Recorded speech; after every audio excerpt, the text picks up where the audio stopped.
தேசிய கட்சியின் தலைவர் தற்போது முன்னாள் பிரதமர் அவர் சரண் சிங் சார், சௌத்ரி சரண் சிங் அவருடைய பேரன் தான். முழுசா வெளிநாடுகளில் படித்தவர். அவர் தான் இப்போ Jayant Chaudhary skill development enterprise மினிஸ்டராக தனி பொறுப்பு வைக்கிறார்.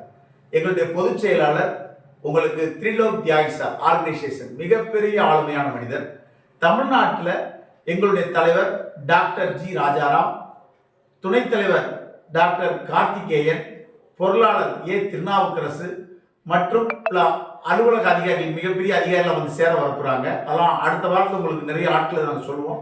மிகப்பெரிய தொழிலதிபர்கள், மிகப்பெரிய சமுதாய சேவகர்கள்லாம் அடுத்த வாரத்தில் கலந்துக்கிடுவாங்க.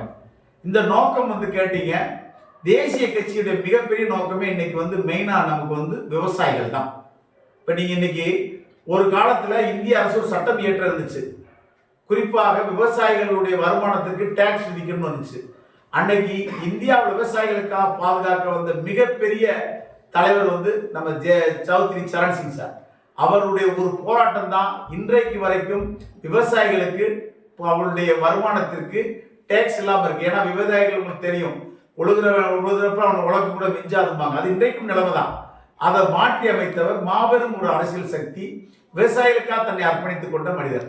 விவசாயிகளுக்கு நலனுக்காகவும் தமிழ்நாட்டுடைய அரசியலில் அது ஆளும் கட்சி எந்த கட்சியாக இருந்தாலும் தமிழக மக்கள் நலனுக்கு ஒரு பாலமாக ராஷ்டிரிய லோக்தள் கட்டாயம் செயல்படும். தமிழக மக்களின் நலனை விரைவில் பிரதமர் அவர்களுக்கு கொண்டு செல்ல எங்களுக்கு மிகச்சிறந்த தலைவராக எங்களுடைய அமைச்சரும் எங்கள் கட்சியுடைய தலைவரும் ராஷ்டிரிய லோக்தளுடைய தேசிய தலைவர் அமைச்சர் ஜெயந்த் சௌத்ரி அவங்க இருக்கிறாங்க. அவர்கள் மூலமாக எங்களுடைய தமிழகத்துடைய நிலைமைக்கு என்ன உதவி செய்ய முடியுமோ அதை அவர்கள் மூலமாக கொண்டு செல்ல வாய்ப்பாக அமையும். அந்த கட்சி அந்த தமிழர்கள் நலன்ல ஆரம்பி பங்கேற்கும். இப்ப என்டி அலைன்ஸ்ல இருக்கு. என்டி அலைன்ஸ்ல இருக்கு. ஆமா, என்டி அலைன்ஸ்னா அதனாலதான் அன்னைக்கு தனித்துறைக்கு அமைச்சரா இருக்காங்க. நாங்க என்டிஏ அலைன்ஸ்ல இருந்தாலும் எங்க கட்சி இன்னும் வலுவாக மாற்றப்படாதனால இன்னைக்கு நாங்க முழுசா தபாலா கொடுத்துக்கிட்டு இருக்கோம். நாங்க மாநில மாவட்ட நிர்வாகிகள் கூட்டம் அறிமுகப்படுத்துறதுமே கட்டாயம் எங்களுடைய என்டிஏவில் என்ன சப்போர்ட் பண்ணணுமோ அந்த ஆளும் கட்சிக்கு எங்களுடைய உதவிக்கரத்தை நீட்டுவோம். அவர்களுடைய வெற்றிக்கும் பாடுபடுவோம். அதே சமயத்தில் ராஷ்டிரிய லோக்தளும் அரசியலில் இந்த முறை சட்டமன்ற உறுப்பினர்களை கேட்கும். சட்டமன்ற உறுப்பினர்கள் கட்டாயம் இடம் பெறுவார்கள். நீங்க யாராவது போட்டிடுறீங்களா?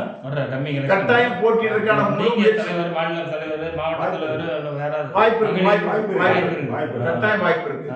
அதை மற்ற கட்சிகளுடன் ஆலோசனை பண்ணி ஆர்எல்டிக்கு என்ன உரிய பங்கு, அதை கட்சிகள் நலன் கருதி ஆர்எல்டி பங்கேற்கிறதுக்கான முழு முயற்சியில் ஈடுபட்டிருக்கோம். சட்டமன்ற உறுப்பினர் கட்டாயம் கேட்போம்ன்றதை நாங்கள் தெரிவிச்சுக்கிறோம். நன்றி. நன்றி.